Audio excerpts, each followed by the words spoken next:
देखो बच्चों, Riemann integral के अंदर अब ये लास्ट टॉपिक बचा हुआ है बस इंटीग्रल फंक्शन। वैसे तो कुछ क्वेश्चन भी कराऊंगा मैं इस पर, तो फिर भी एक बार देख लीजिए इंटीग्रल फंक्शन है क्या। ये नाम से ही जाहिर है इंटीग्रल फंक्शन जो इंटीग्रेट करके बनाई गई हो। यहाँ पे लिखा है एफ कोई रीमेन इंटीग्रल फंक्शन है, मतलब जिसको इंटीग्रेट तुम कर सकते हो। फिर हमने क्या करा, उस फंक्शन को इंटीग्रेट करा ए टू एक्स तक। लोअर लिमिट ए ली है, अपर लिमिट एक्स ली है, और x जो है हमारा वो b से कम है या b के इक्वल भी हो सकता है। लेकिन एक शर्त लगाई गई है इससे साथ में कि ये इंटीग्रल ऐसा करना है तुम्हें जिससे कि जो ये नई फंक्शन बनेगी, पहले तो ये बताओ इसका इंटीग्रेशन जो आएगा कांस्टेंट आएगा या वेरिएबल में आएगा। वेरिएबल में आएगा, क्यों? क्योंकि अपर लिमिट x में डाल दी। तो जब तुम बाद में इंटीग्रेट करोगे टी के रेस्पेक्ट में, अरे जरूरी नहीं टी लिखो, यहाँ पे कुछ भी लिख दीजिए, बट टी के रेस्पेक्ट में इंटीग्रेट करोगे तो एक बार लिमिट ए रखोगे एक बार एक्स रखोगे तो आंसर जो आएगा वो एक्स में आएगा। तो इसलिए लिखा है ना फंक्शन बनेगी वो एक्स में। तो इस जो फंक्शन नहीं बन रही है एफ एक्स, इसी को बोलते हैं इंटीग्रल फंक्शन। किसका? छोटे एफ का। क्योंकि छोटे एफ को इंटीग्रेट करके बनाई जा रही है ये फंक्शन, तो इसे इंटीग्रेबल फंक्शन बोलते हैं, इंटीग्रल फंक्शन। ठीक है। अब एक बार सोचो करना क्या चाह रहा है वो तो मैं समझा देता हूं। देखिए ये इंटरवल है, मान लीजिए ए टू बी, और ये एफ का ग्राफ है, छोटे एफ का ग्राफ, मतलब एफ एक्स का ग्राफ है ये वाला, ये कर्व है। ठीक। अगर हम पूरा ए टू बी इंटीग्रेट करें, सपोज करो बी यहाँ को ले लो, एक मिनट को बी ज्यादा दूर ले लिया, ये तो ये जो पूरा एरिया, ये वाला एरिया, ये वाला एरिया, ये वाला एरिया, यदि इसको निकालना चाहें तो हमें ए टू बी लिखना होगा और यहाँ पर एफ एक्स और डी एक्स लिखना होगा। तो जो इंटीग्रेट करके जो आएगा वो ये वाला एरिया आ जाएगा। मैं इसे ए कह देता हूं, बी सी और डी। एरिया निकल आएगा वो ओ ओनी ए बी सी डी ही आ जाएगा। लेकिन जरा यहाँ पर देखना इन्हें क्या करा, इसने इसमें बी ना लिख के उसे क्या लिख दिया एक्स। इसका मतलब वो किसे वेरी करा रहा, इसको चेंज करवा रहा बी को। अगर सपोज करो तुमने यहाँ पर लिया ये एक्स एक मिनट के लिए, यहाँ पर एक्स की वैल्यू एक्स है, ये देखो एक्स की एक्स है तो अजीब सा लग रहा है, तो इसलिए फंक्शन क्या में डाली, टी में डाली। जैसे तुम कह सको टी की वैल्यू एक्स है, समझ गए? तो यहाँ पे डालिए। तो बताना जरा ये एरिया कौन सा आएगा, ये एरिया आएगा यहाँ से लेकर ये वाला एरिया, ये वाला एरिया आएगा, ये वाला एरिया, ये इतना एरिया आएगा। नाम रख देता हूं मैं, इसको कहता हूं ई और इसे कहता हूं एफ। तो इसका मतलब ये जो एरिया बैठेगा वो बैठेगा area A E F D का बैठेगा। लेकिन मैंने एक्स को थोड़ा चेंज कर दिया, आगे बढ़ा दिया, तो ये एरिया बढ़ जाएगा, और एक्स को थोड़ा और आगे कर दिया तो वो एरिया बढ़ जाएगा। इसका मतलब ये एरिया वेरिएबल में है, चेंज हो रहा है। किस पर डिपेंड हो रहा है वो, एक्स पर। भाई एक्स तुमने यहाँ पे ले लिया क्योंकि एक्स कोई निश्चित वैल्यू तो है नहीं, एक्स तो तुमने वेरिएबल में डाला, यहाँ पे ले लिया, एक्स को थोड़ा इधर को बढ़ा दिया, इस पॉइंट को इधर किसका दिया, यहाँ पर यहाँ लिया है, तो एरिया ये सारा बैठ जाएगा यहाँ से यहाँ तक का, तो एरिया बढ़ गया। और एक्स को आगे कर दोगे और बढ़ जाएगा, बी पे पहुंचा दोगे एक्स को तो फिर ये ऊपर वाला एरिया जाएगा, ये वाला नहीं आ जाएगा। तो इसलिए यहाँ पे जो एरिया है, जो इन्होंने एरिया बनाया है, ये जो इंटीग्रेशन बनाया है, जानबूझ के एक्स पर डिपेंड कर दिया है, क्योंकि एक्स चेंज होगा तो ये एरिया भी बदलता रहेगा। इसलिए इसने कहा है कि भाई हमने इसको कैपिटल एफ एक्स कहा, तो कैपिटल एफ एक्स कोई पूछने लगे क्या है, ये एरिया ही है, बस ये एरिया चेंज होता रहेगा, एक्स चेंज करते रहोगे तो ये एरिया बदलता रहेगा। तो इसलिए इसने इसको फंक्शन बना दिया किसकी, एक्स की। तो कैपिटल एफ एक्स वास्तव में एरिया है जो फंक्शन छोटा है और x इक्वल टू ए से लेकर x तक के बीच का एरिया है। ठीक है। तो इसी को बोला जा रहा है यहाँ पर इंटीग्रल फंक्शन। तो कोई इतनी गहरी बातों में मत जाइए, सिंपल सी बात है, जो भी फंक्शन तुम्हें दी गई होगी छोटी है उसको तुम्हें इंटीग्रेट करना है, लोअर लिमिट a लेनी है, अपर लिमिट x डालनी है। नमस्ते बड़े नमस्ते। अब इसे इंटीग्रेट करने पर जो आंसर आएगा वो 100% x में आएगा, इसलिए इसने कहा ये फंक्शन बनेगी किसकी, x की, और नाम रखा है इसका कैपिटल एफ एक्स। तो इस कैपिटल एफ एक्स को ही हम छोटे f का इंटीग्रल फंक्शन बोलते हैं। ठीक है। तो यहां लिख दिया मैंने, कैपिटल एफ को क्या कहेंगे, इंटीग्रल फंक्शन, या इनडेफिनिट इंटीग्रल कहते हैं। अब इनडेफिनिट क्यों कह रहे हैं, जब तक कि पहले डेफिनिट थे, हाँ इसमें जो ऊपर की लिमिट है वो चेंज हो रही है, तो इसलिए इसे इनडेफिनिट कहा जा रहा है। ठीक। Integral function of the integrable function F का कहा जाएगा, छोटे एफ का। बस इस बात को तुम्हें ध्यान रखना है। ठीक। अब हम दूसरी डेफिनेशन लेते हैं, हटा दो। दूसरी डेफिनेशन क्या है, वो है प्रीमिटिव या एंटी डेरिवेटिव। प्रीमिटिव या एंटी डेरिवेटिव। नाम से ही जाहिर है, बहुत से ऐसा सिंपल इंटीग्रल बोल देते हैं, इंटीग्रल। तो प्रीमिटिव कह दीजिए, एंटी डेरिवेटिव कह दीजिए, या इंटीग्रल कह दीजिए, एक ही बात है। देखो मैंने क्या डेफिनेशन दी है। कोई डिफरेंशिएबल फंक्शन है फाई किसी क्लोज इंटरवल ए बी में, तुम्हें पता है डिफरेंशिएबल फंक्शन का मतलब क्या होता है। अगर मैं किसी का चित्र ऐसा बनाऊं, वैसे बना दिया मैंने, वैसे रफली, और यहाँ पे लिखा मैंने ए और यहाँ पे लिखा मैंने बी, तो बताइए ए और बी के बीच में डिफरेंशिएबल है या नहीं है? है। अब मैंने ये डायग्राम बनाया, ये ए है ये बी है, मैंने ऐसा करके ऐसा बना दिया, बताओ ए बी के बीच में डिफरेंशिएबल है या नहीं है? अब डिफरेंशिएबल नहीं है इस पॉइंट पर, क्योंकि यहाँ पर टेंजेंट दो हो जाएंगे। ठीक है, डिफरेंशिएबल का मतलब होता है कि उस पॉइंट पर टेंजेंट केवल एक खींची होगी।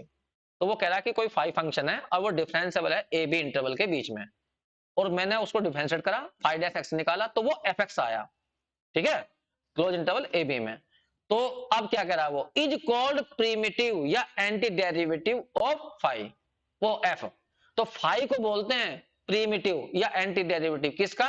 एफ का। एक बात सोचो, एक छोटा सा क्वेश्चन देता हूं मैं तुम्हें, y बराबर साइन एक्स, सिंपल सा क्वेश्चन, तुमने इसे डिफरेंशिएट करा तो क्या आया?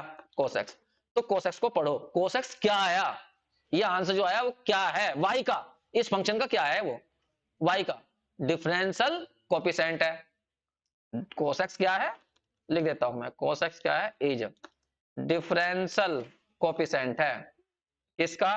ऑफ sin x का, या y का कह दीजिए ये। तो फिर sin x को क्या पढ़े हैं? एंटी डेरिवेटिव पढ़ दो। भाई ये डिफरेंशियल कोएफिशिएंट है तो sin x को क्या कहेंगे? उल्टा anti derivative of cos x का। समझ में आ गई बात तुम्हें? भाई cos x को तुमने कहा डिफरेंशियल कोएफिशिएंट है sin x का, तो sin x को क्या पढ़ें? या तो एंटी डेरिवेटिव पढ़ते हैं, या प्रिमिटिव पढ़ते हैं, या बहुत से लोग इंटीग्रल कहते हैं। तो sin x कहलाएगा, sin x कहलाएगा इज कॉल्ड प्रिमिटिव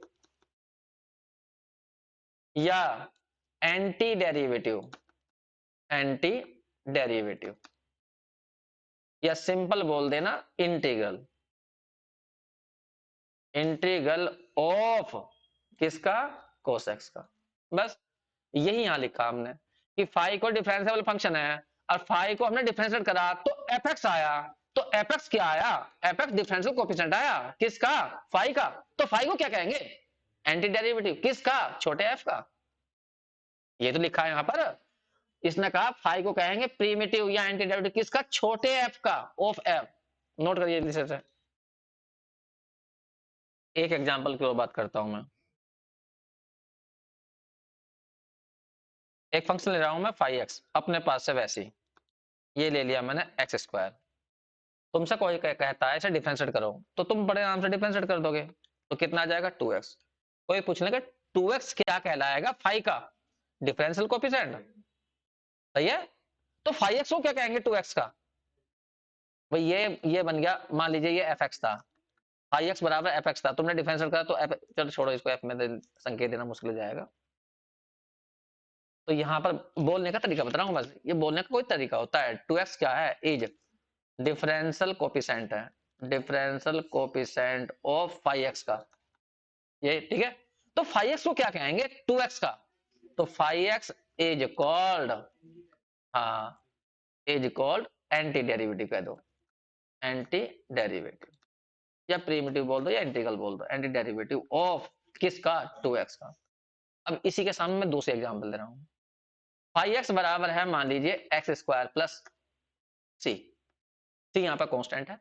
अब डिफरेंशिएट करना, 5x बराबर क्या आएगा? 2x आएगा। तो 2x अब भी क्या कहलाएगा? 2x जो है डिफरेंशियल कोएफिशिएंट है किसका? ऑफ 5x का, ये तो है। तो 5x क्या कहलाएगा?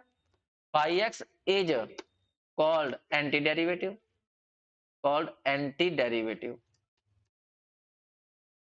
Derivative of 2x plus C का, नहीं, हाँ, एक्स स्क्वायर प्लस, गलत लिखा गया, सही तो है? नहीं, 5x इज कॉल्ड, गलत बोल दिया हमने, हाँ सही तो है, 2x तो आएगा। 5x is called anti derivative of 2x, गलत भूल गया क्या? ठीक है, इन्हें नोट करो जल्दी से। एक एग्जांपल देखो, मैं इस एग्जांपल में क्या बताना चाहता वो सुनिए ध्यान से। मैं थोड़ा संकेत चेंज करता हूँ, इसे फाइव वन कहता हूँ, फाइव वन, क्योंकि five one x square plus C है और जबकि फाइव एक्स जो है वो एक्स स्क्वायर है। तो यहाँ फाइव वन कहा हमने, तो टू एक्स डिफरेंशियल कोएफिशिएंट हुआ फाइव वन का, या फाइव वन जो है एंटी डेरिवेटिव हुआ टू एक्स का। ये तो है। इस लाइन को दोबारा लिखिए, इसको फाइव वन वाली को। फाइव वन एक्स का मतलब क्या है, फाइव वन का मतलब है एक्स स्क्वायर प्लस सी, ये तो है। इज एंटी डेरिवेटिव हुआ, एंटी डेरिवेटिव किसका हुआ, ऑफ टू एक्स का हुआ, ये तो हुआ। फाइव वन को ऐसे लिखिए, एक्स स्क्वायर की वैल्यू यहां से खोलिए, फाइव एक्स स्क्वायर की वैल्यू है फाइव और plus C is antiderivative किसका, ऑफ टू एक्स का। तो मैंने तुम्हें यहां बताया कि यदि फाइव एक्स मतलब एक्स स्क्वायर, फाइव एक्स यदि एंटी डेरिवेटिव टू एक्स का है, तो फाइव में तुम सी भी जोड़ दोगे ना, कांस्टेंट जोड़ दोगे, तो भी वो एंटी डेरिवेटिव टू एक्स का ही आएगा। तुम्हें पता, क्योंकि जब इसको डिफरेंशिएट करेंगे तो सी का तो क्या हो जाएगा, जीरो हो जाए, ये तो है। तो ये ऑब्जेक्टिव आया हुआ था इसलिए बता रहा हूं मैं। तो यहाँ पे हमने सिद्ध कर दिया कि फाइव एक्स प्लस सी भी एंटी डेरिवेटिव है टू एक्स का ही, anti derivative of two x का। तो यदि फाइव डेरिवेटिव है, एंटी डेरिवेटिव है टू एक्स का, तो फाइव प्लस सी करोगे तो वो भी एंटी डेरिवेटिव किसका आएगा, टू एक्स का ही आएगा। इसे नोट कर लीजिए जल्दी से।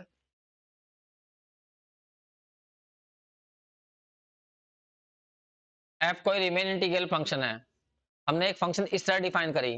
देखो एफ को क्या करा, इंटीग्रेट करा, लोअर लिमिट ए टू कहां तक ले, एक्स तक ले गए।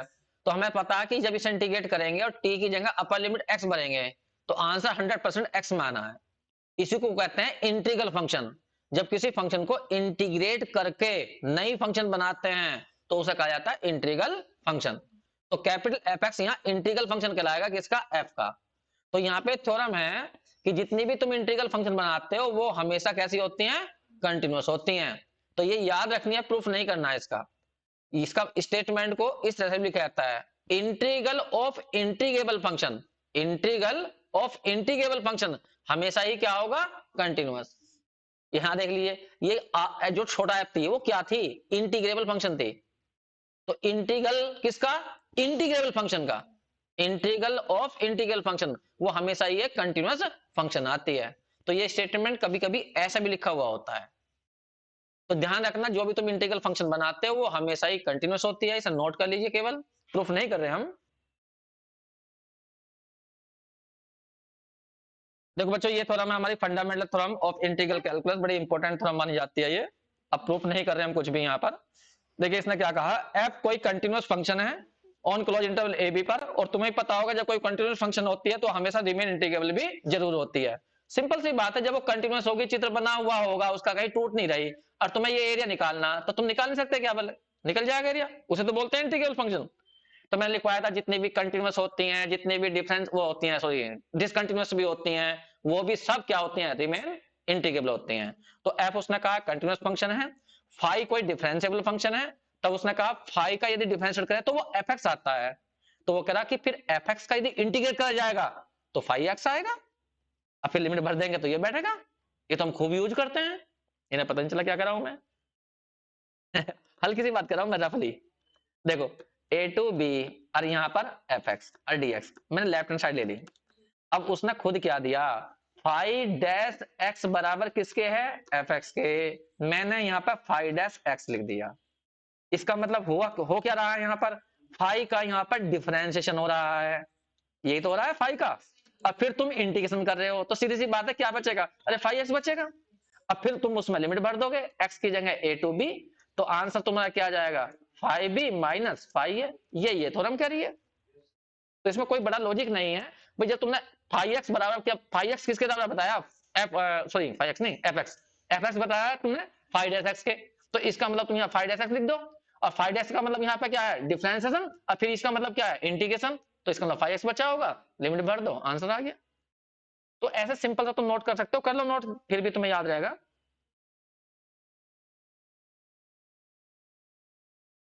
बच्चों देखो, सेकंड मेन वैल्यू थ्योरम बहुत इंपॉर्टेंट थ्योरम है। फर्स्ट मेन वैल्यू थ्योरम मैं पहले बता चुका था, अब इसकी बात कर लेते हैं।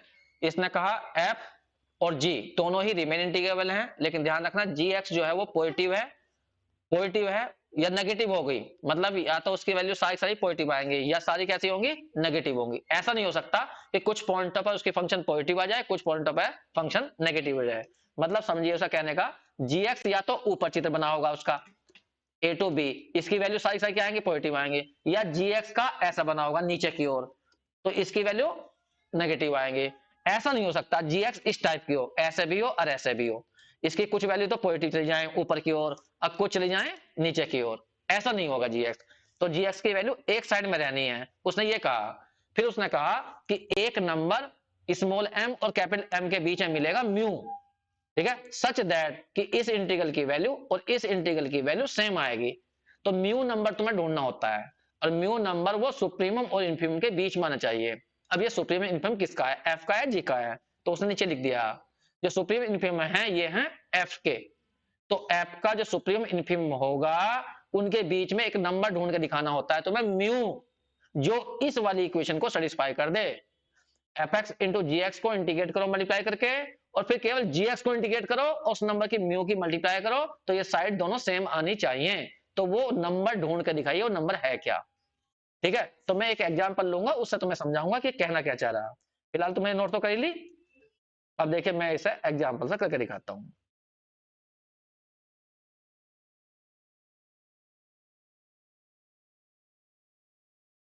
ये एग्जाम्पल नोट करनी है तुम्हें, बस इधर ध्यान देना एक मिनट के लिए। देखिए एफ एक्स की वैल्यू है यहाँ पर,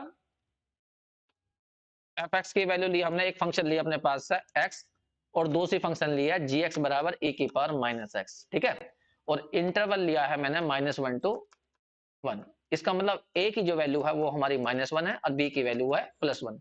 एक बार बताओ दोनों फंक्शन रिमेन इंटीग्रेबल हैं तो क्यों है, पहले वाली फंक्शन बताओ क्यों है रिमेन इंटीग्रेबल, एफ एक्स बराबर एक्स, क्योंकि ये पॉलिनोमियल है, पॉलिनोमियल हमेशा कंटिन्यूअस होती हैं और कंटिन्यूअस हमेशा ही रिमेन इंटीग्रेबल होती हैं। दूसरे वाली बताओ जी एक्स,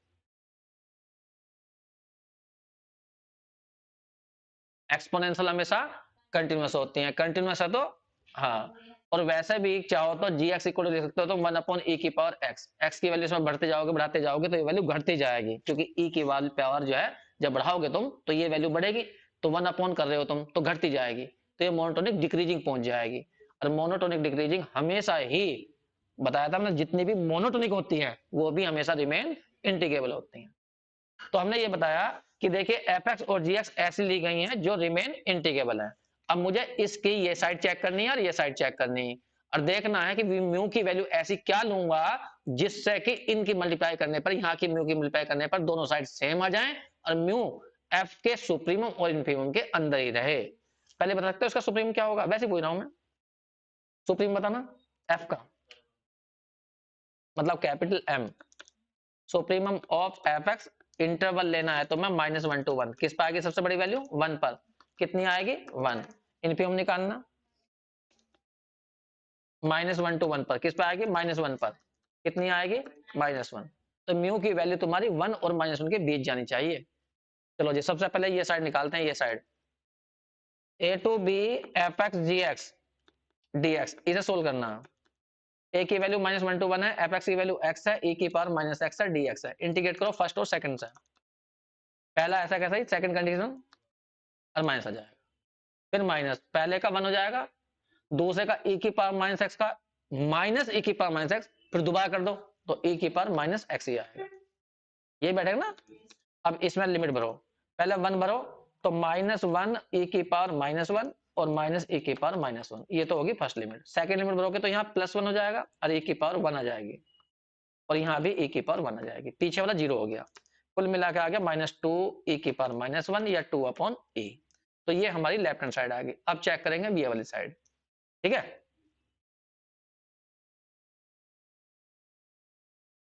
अब हम ये साइड निकालते हैं, अभी पहले ए टू बी जी एक्स की वैल्यू निकालते हैं, म्यू को बाद में सोचेंगे। ए की वैल्यू -1 to 1 है, जी एक्स की वैल्यू हमने ली थी e की पावर -x और यहाँ पर dx, इंटीग्रेट करो माइनस आ जाएगा e की पावर -x और लिमिट आ जाएगी -1 to 1। अब मैंने 1 रखा तो e की पावर -1 और सेकंड लिमिट भरूंगा तो प्लस e की पावर +1 आ जाएगी, ये तो बैठेगी, गलत हो गया, कुल मिला के ये बैठा माइनस के 1/e प्लस के e, और तुमने यहाँ पे e एलसीएम लिया तो -1 प्लस के e स्क्वायर, गलत हो गया, ये बैठ गया हमारा। अब लगा दो थ्योरम बाय सेकंड थ्योरम,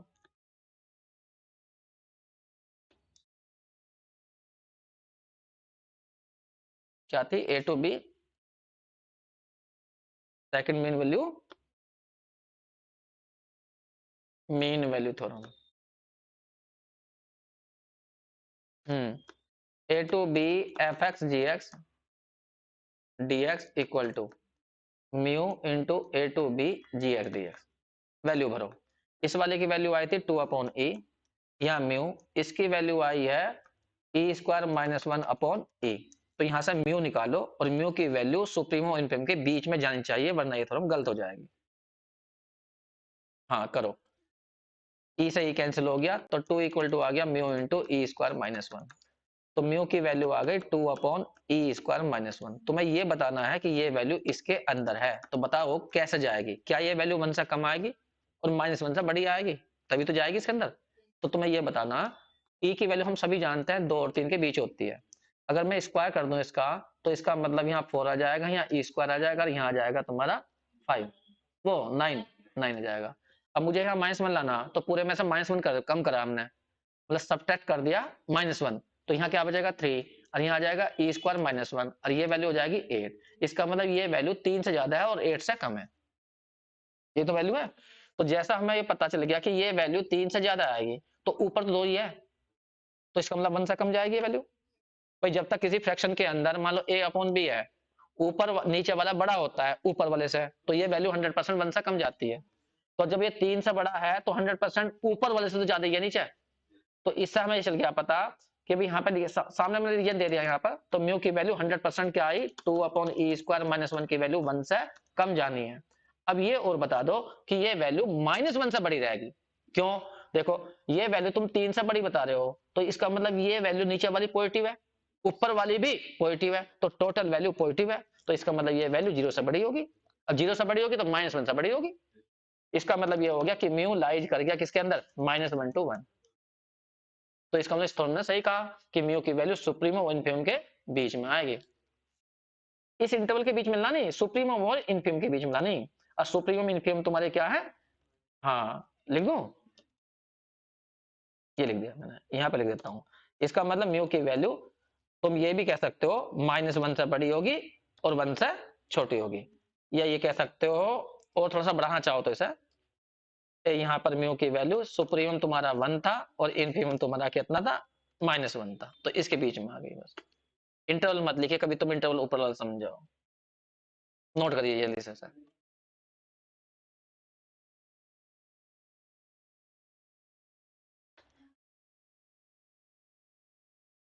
एक ये क्वेश्चन ट्राई कर लेना, इसमें इसने कहा कि इस इंटीग्रल की वैल्यू 2/p से कम क्यों आएगी। ये ऑब्जेक्टिव है वैसे तुम्हारे केस में जो है आया हुआ है। इसमें जो फंक्शन लेना एफ एक्स इक्वल टू है, एक फंक्शन तो माना sin x और जी एक्स मान लेना 1/x को, ये लेना, क्योंकि जी एक्स तुमने ये ले ली तो साइन तो ऊपर नीचे जाएगा ना फिर, लेकिन पी और क्यू पॉजिटिव लिए इसने, इंटरवल ये डालना, पी छोटा लिया है क्यू बड़ा लिया है, इंटरवल ये लेना ए और बी की वैल्यू, तब करके देखना एक बार जो है, वरना फिर फंक्शन चेंज कर देना अगर गड़बड़ हो तो, करके देख लेना एक बार ऐसा। अरे यही थ्योरम लगा लेना जो लगा लिखवाई है, उससे अपना आप आ जाएगा ये। ठीक है बच्चों, इन्हें करो, कल को फिर ऑब्जेक्टिव करवाएंगे, जो भी ऑब्जेक्टिव है तुम्हारे।